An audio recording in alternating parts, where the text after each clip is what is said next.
പൈതൃക കൊച്ചിയുടെ ഹൃദയഭാഗത്ത് സ്ഥിതി ചെയ്യുന്ന ഉന്നത വിദ്യാഭ്യാസ രംഗത്ത് മികവ് തെളിയിച്ച MES കോളേജ് കൊച്ചി AICTE അംഗീകാരവും MG യൂണിവേഴ്സിറ്റി അഫിലിയേഷനും ഉള്ള ഓണേഴ്സ് പ്രോഗ്രാമുകളായ BCom finance and taxation, BCom logistics management, BCom marketing, BBA, BCA, BA English and literature with journalism തുടങ്ങി വിവിധ കോഴ്സുകളിലേക്ക് 2024-25 അധ്യയന വർഷത്തേക്കുള്ള പ്രവേശനം ഇപ്പോൾ ആരംഭിച്ചിരിക്കുന്നു. പ്രൊഫഷണൽ ടീച്ചേഴ്സ് ഒരുക്കുന്ന വിജ്ഞാനപ്രദമായ ക്ലാസുകൾ ഞങ്ങൾ ലഭ്യമാക്കുന്നു. യാതൊരുവിധ ഡൊണേഷനും സ്വീകരിക്കാത്ത ഈ കോളേജ് പാർട്ട് 3 വിഷയങ്ങൾക്ക് 80% കൂടുതൽ മാർക്ക് നേടുന്ന വിദ്യാർത്ഥികൾക്ക് MES സ്കോളർഷിപ്പോട് കൂടിയ അഡ്മിഷൻ ഒരുക്കുന്നു. ഹോസ്റ്റൽ വാഹന സൗകര്യങ്ങളും ഞങ്ങൾ ലഭ്യമാക്കുന്നു. MES college Kochi, Mundamveli, near Thoppumpady, Kochi. Contact 0484298067 7902980067. PNT colony life സമുച്ചയ പദ്ധതിയിലെ അശാസ്ത്രീയ നിർമ്മാണവും അഴിമതിയും അന്വേഷിക്കണമെന്ന് ഹൈബി ഈഡൻ. CPM ജില്ലാ സെക്രട്ടറിയെയും അന്വേഷണ പരിധിയിൽ ഉൾപ്പെടുത്തണമെന്ന് ഹൈബി. ഒറ്റ മഴയിൽ തന്നെ ചോർച്ച അനുഭവപ്പെട്ട PNT കോളനിയിലെ ലൈഫ് സമുച്ചയത്തിൽ ഹൈബി ഈഡൻ MPയും TJ വിനോദ് MLAയും ജനപ്രതിനിധികളും സന്ദർശനം നടത്തി. സംഘം വീടുകളിലെ ചോർച്ചയും മറ്റും കണ്ട് പരിശോധിച്ച് ഫ്ളാറ്റ് നിവാസികളുമായി സംസാരിച്ചു.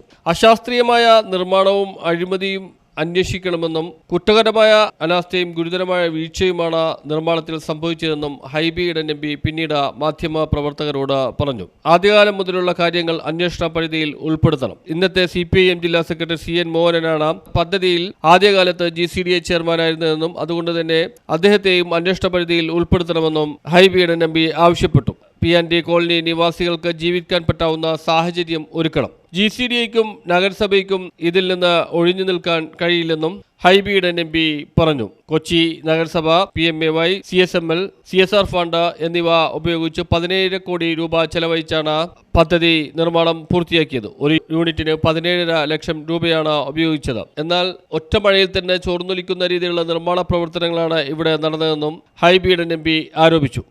കയറി നോക്കുമ്പോൾ നമ്മൾക്കറിയാം, ചോർന്നൊലിക്കുന്ന ശുചിമുറികളും ഭിത്തി ഈർപ്പം കൊണ്ട് നനയുകയും പല ജിപ്സം കൂടുകൾ പൊട്ടിപ്പോവുകയും വലിയ ദുർഗന്ധം, സെപ്റ്റിക് ടാങ്കിന്റെ വലിയ ദുർഗന്ധം ഈ പരിസരത്തിലുള്ള മുഴുവൻ ആളുകൾക്കും വമിക്കുന്ന തരത്തിലാണ് ഇവരുടെ നിർമ്മാണ പ്രവർത്തനങ്ങൾ നടന്നിട്ടുള്ളത്. അതുകൊണ്ട് ഈ അശാസ്ത്രീയമായ നിർമ്മാണവും കെടുകാര്യസ്ഥതയും അഴിമതിയും എത്രയും വേഗം അന്വേഷിക്കണം. ഇവർക്ക് ജീവിക്കാൻ പറ്റുന്ന ഒരു സാഹചര്യം ഇവിടെ ഉണ്ടാക്കാൻ സർക്കാർ ഉത്തരവാദിത്തമുള്ള ആളുകളാണ്. കൊച്ചി നഗരസഭയും ഗ്രേറ്റർ കൊച്ചിൻ ഡെവലപ്മെന്റ് അതോറിറ്റിയും ഇതിന്റെ പദ്ധതിയിൽ നിന്ന് ഒഴിവാകാൻ ഒരു കാരണവശാലും സാധിക്കില്ല. ഇതിന്റെ ആദ്യകാലം മുതൽ ഇതിന്റെ പ്രവർത്തനങ്ങളിൽ ഏർപ്പെട്ടിരുന്നത് CPIMന്റെ കൂടി ജില്ലാ സെക്രട്ടറി ആയിട്ടുള്ള ശ്രീ CN മോഹനാണ്. ഇതിൽ കേന്ദ്ര സർക്കാരിന്റെ പണം പ്രധാനമന്ത്രി ആവാസ് യോജനയ്ക്ക് പെർ യൂണിറ്റിന് 1.5 ലക്ഷം രൂപ വെച്ചു. അതുപോലെ തന്നെ കൊച്ചി സ്മാർട്ട് സിറ്റി മിഷൻ ലിമിറ്റഡിന്റെ 5 കോടി രൂപയും എല്ലാം ചേർത്ത് നടത്തിയിട്ടുള്ള ഒരു നിർമ്മാണ പ്രവർത്തനമാണ്. അപ്പൊ 17 ലക്ഷം രൂപ ഒരു ഫ്ളാറ്റ് യൂണിറ്റിന് നൽകിക്കൊണ്ട് ഇവർക്ക് ഒരിക്കലും ജീവിക്കാൻ പറ്റാത്ത ഒരു അന്തരീക്ഷം സൃഷ്ടിച്ചതിന്. കാരണം ഇവിടെ പല ആളുകളും വീട്ടുജോലിക്കും ശുചീകരണ പ്രവർത്തനങ്ങളിലും എല്ലാം നഗരത്തിലാണ് പോകുന്നത്. അവർ രാവിലെ 4 മണിക്കും 6 മണിക്കും എല്ലാം എഴുന്നേറ്റ് പോവുകയാണ്. ഹരിതകർമ്മ സേനയുടെ ആളുകൾ അടക്കം ഇതിൽ പ്രവർത്തിക്കുന്നുണ്ട്. അവർക്ക് നഗരത്തിലേക്ക് പണം മുടക്കി പോയി ജോലി ചെയ്യേണ്ട സാഹചര്യമുണ്ട്. ആ നഗരത്തിൽ നിന്ന് വിട്ടുമാറാൻ അവർക്ക് ആഗ്രഹമില്ലായിരുന്നെങ്കിലും ഒരു സ്വസ്ഥമായ വെള്ളം കയറാതെയുള്ള ഒരു ഭവനം എന്നുള്ള ആശയത്തിന്റെ അടിസ്ഥാനത്തിലാണ് ഇങ്ങോട്ട് വന്നത്. അവരുടെ സ്വപ്നങ്ങൾ മുഴുവൻ തകർക്കുന്നതാണ് ഈ ഒറ്റ പെയ്ത വേനൽ മഴയിൽ നമ്മൾക്ക് കാണാൻ സാധിക്കുന്നത്.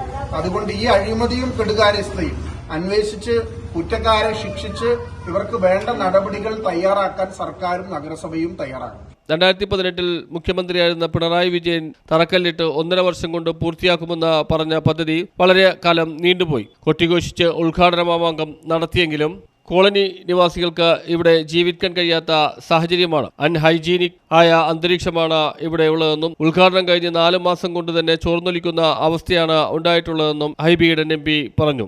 3 ദിവസം കൊണ്ടാണ് ഇവിടുത്തെ ശുചിമുറി ടാങ്ക് നിറയുന്നത്. അസഹ്യമായ മണം കൊണ്ട് നിൽക്കാൻ പറ്റാത്ത സാഹചര്യമാണ് ഉള്ളത്.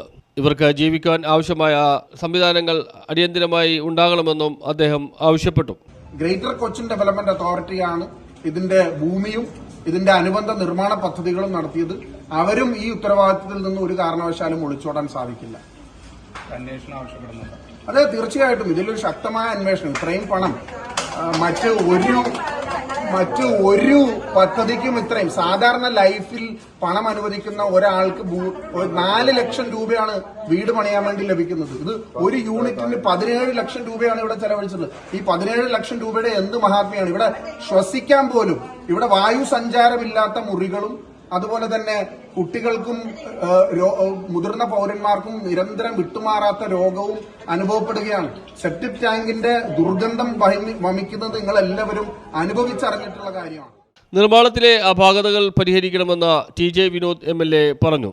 GCDA നഗരസഭാ ഉദ്യോഗസ്ഥരെയും അന്വേഷണ പരിധിയിൽ ഉൾപ്പെടുത്തണമെന്നും TJ വിനോദ് MLA വ്യക്തമാക്കി. ഗാന്ധിനഗറിൽ താമസിച്ചിരുന്ന 77ഓളം കുടുംബങ്ങളെ പുനരധിവസിപ്പിക്കാൻ വലിയ പ്രതീക്ഷയോടുകൂടി വന്ന അവിടുത്തെ താമസക്കാരെ സംബന്ധിച്ചിടത്തോളം വളരെ നിരാശാജനകവും വളരെ ബുദ്ധിമുട്ടേറിയതുമായ അനുഭവമാണ് ഇന്നിപ്പോൾ ഈ ഫ്ളാറ്റ് സബ്സിഡി ജീവിക്കുന്നവർക്കുണ്ടായിട്ടുള്ളത്.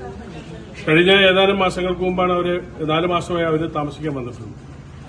ഈ താമസിക്കാൻ വന്ന സന്ദർഭത്തിൽ തന്നെ അവർ ഒരു 10-12 ദിവസം കഴിഞ്ഞപ്പോൾ തന്നെ സെപ്റ്റിക് ടാങ്ക് എല്ലാം നിറഞ്ഞ് കവിഞ്ഞ് ഒഴുകാൻ തുടങ്ങി. അന്ന് ഈ വിഷയം GCDA ചെയർമാനെ ശ്രദ്ധയപ്പെടുത്തി. ഇതിന്റെ നിർമ്മാണത്തിലെ അപാകതകൾ അടിയന്തരമായി പരിഹരിക്കണമെന്നും അദ്ദേഹം പറഞ്ഞു വളരെ അടിയന്തരമായി ഇതിനുള്ള പരിഹാരം ഉണ്ടാക്കുമെന്ന് പറഞ്ഞു. പക്ഷെ ഒരു പരിഹാരവും ഇതുവരെ ഉണ്ടായിട്ടില്ല എന്നുള്ളതാണ് യാഥാർത്ഥ്യം. ഇപ്പോഴും 2-3 ദിവസം കൂടുമ്പോൾ സെപ്റ്റിക് ടാങ്ക് മാലിന്യം സക്ക് ചെയ്ത് കൊണ്ടുപോകുന്ന സംവിധാനമാണ് ഇപ്പോൾ. അപ്പൊ ഇവരെ ഈ GCDA ഇതിന്റെ കരാർ കാലാവധി കഴിഞ്ഞാൽ ഈ പാവപ്പെട്ട ഇവിടെ താമസിക്കുന്ന കുടുംബാംഗങ്ങളുടെ തലയിൽ ഇതിന്റെ മുഴുവൻ ഭാവഭാരവും ഏൽക്കേണ്ടി വരുന്ന സാഹചര്യമാണ്. ഇപ്പൊ നിർമ്മാണത്തിലെ അപാകത എല്ലാ വീടുകളിലെയും എല്ലാ മുറികളും ചോർന്നിരിക്കുകയാണ്. ഭിത്തികളിലെല്ലാം വെള്ളം ഒഴുകിക്കൊണ്ടിരിക്കുകയാണ്. അപ്പോൾ ഒരു സുരക്ഷിതത്വം ഇല്ലാത്ത ഒരു സാഹചര്യത്തിലേക്കാണ് ഈ നിർമ്മാണത്തിലെ അപാകത. GCDA സംബന്ധിച്ചിടത്തോളം ഗ്രേറ്റർ കൊച്ചിൻ ഡെവലപ്മെന്റ് അതോറിറ്റി എന്ന് പറഞ്ഞാൽ വലിയ എഞ്ചിനീയറിംഗ് സംവിധാനമാണ്. അവരുടെ മേൽനോട്ടത്തിലാണ് ഈ കെട്ടിടം നിർമ്മിച്ചിട്ടുള്ളത്.